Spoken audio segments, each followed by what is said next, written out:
Hello and welcome to the Addiction and Recovery video. My name is Paul Garrigan. I'm not sure if I'm going to make a podcast with this episode because I think iTunes is closed over the New Year, Christmas period. So I might just do it as a video. Anyway, what I want to talk about today is the importance of becoming vulnerable after we get sober. And by vulnerable here, I'm not talking about walking around in pajamas. I'm not talking about that sort of the vulnerable I'm talking about is being open. It's the importance of being open, and I do believe that this is important for the simple fact that I think we can only enjoy say love or whatever you want to call it to the extent that we're willing to be hurt. So let me example. Okay, if I enter a relationship with the sort of conviction I'm not going to get hurt, and I put all these barriers up to prevent myself from being hurt, that's going to stop me from enjoying the love that's in that relationship. So it's only to the extent that I'm willing to let my barriers come down and be vulnerable that I can enjoy the love that's there. And the more I can do that, the more love I can enjoy. But of course, the risk with all that is it becomes a risk, because the more you let your barriers down, the more you can be hurt in the end. And I think for me anyway, the reason I fell into addiction in the first place was so that I wouldn't be able to be hurt so much. But that's sort of what happens is that these barriers prevented me from getting prevented me from getting the most out of life, because it meant that I've deliberately kept myself numb to things. And it's like I say, I often talk about, I'm a very introverted person, that I prefer my own company. But there's a reason for that. I don't know if I'm naturally an introvert. I just think that I got hurt a lot when I was younger, or I felt like I was being hurt a lot when I was younger, and so I put all these barriers up to keep people back, so that they couldn't hurt me, because I think I know when I was younger I was a bit gullible. I was a very gullible person, and I sort of a very naive person, and I think I got stepped on quite a bit because of that. And that sort of that convinced me, well, no, you need to be a bit more careful around people. But it got to such a stage, especially when I moved into alcohol, that it put this real barrier between me and other people, and it sort of I became very arrogant around other people. But it was all protection. It was all sort of keeping myself protected. It was all part of my defence. But what happened is after I gave up alcohol, those barriers are still there. And they're still there to such an extent that I don't know how to survive without them in much the same way as I didn't know how to survive without alcohol. And it's even worse because there's so much a part of who I am now that it's very hard to know where to begin to let go of them.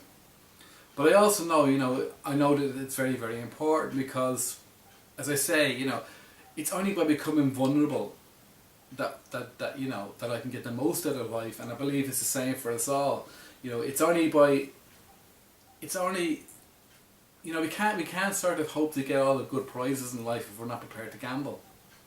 And you have to sort of show a bit of skin. You have to sort of show a bit of you have to put your emotions on the line in order to be able to benefit from all the great emotions. You can't sort of say, okay, I'm only open for the nice emotions, because with the nice emotions come all the bad emotions, and the sort of and these sort of things I do or that other people do to protect ourselves from the bad emotions, it also prevents us from enjoying the good emotions. And it's my goal to. It's my whole. If I talk about sobriety, my whole goal since giving up alcohol is to become a sort of person who's very at ease in life. That's my overall goal. I have financial things. I'd like to be financially secure, but that's all sort of decoration. Away. My real goal is I want to be at ease in life. I want to have an accommodation with life where I feel at ease, where I feel comfortable in my own skin. But that's not going to happen by building all these walls. You know, the walls don't work. I've tried them. I've tried cocooning myself and all this sort of, you know, with alcohol, or cocooning myself by being an introvert. You know, all these things to protect myself, but they don't actually work. You know, none of that stuff works for me. It hasn't helped me. It just makes me, you know, because at the end of the day, you know, we're not really meant to be alone. I don't think. I think we do need to feel part of something bigger. We need to be, you know, because if the only thing I have is my own head, you know, it's a very, very limited place. You know, I need to get beyond my own head, and a lot of my sort of, you know, in previous videos I've talked about this. A lot of my depression and all that stuff comes from being locked up inside my own head. I need to get beyond that, you know, because that's where the real happiness lies, and that means bringing the barriers down and becoming vulnerable again, and, you know, becoming willing to take a chance on people, you know, willing to allow people to hurt me. Because I know, because it's only by allowing people to hurt me that I can allow them to love me. You know, you can't have one without the other. You can't say, okay, I'll allow people to love me, but I won't allow them to hurt me. It's not possible. You know, it's not possible to do that. And I think, you know, this is a journey that a lot of us are going to have to take when we get sober. You know, we have to be willing to become more vulnerable, because all the barriers, you know, that I use to protect myself, they're all maladaptive. They're everything that's wrong with my life are all those barriers, and they're all those, you know, all those things. Because at the end of the day, it's all about hiding me. You know, they've always been about hiding who I am. And the whole point is to stop hiding who I am, to just accept who I am, and so, you know, and to sort of, you know, live more like that. To be, you know, to be sort of say, well, listen, Ward, this is what I am. I'm a normal person. Here I am. You know, to be able to sort of say that without having to be pretending to be something else or somebody else, just being me. That's what this is all being about, and this would, you know, this is what all it ever can be about. Like, the journey is become as me as possible, and that means letting down all these barriers and becoming vulnerable. So that's what I want to talk about today. I'm not really sure how much sense it made, but I hope maybe it'll make sense to somebody. But that's the journey. That's where I am at the moment. You know, this is sort of this is all about me becoming more and more vulnerable.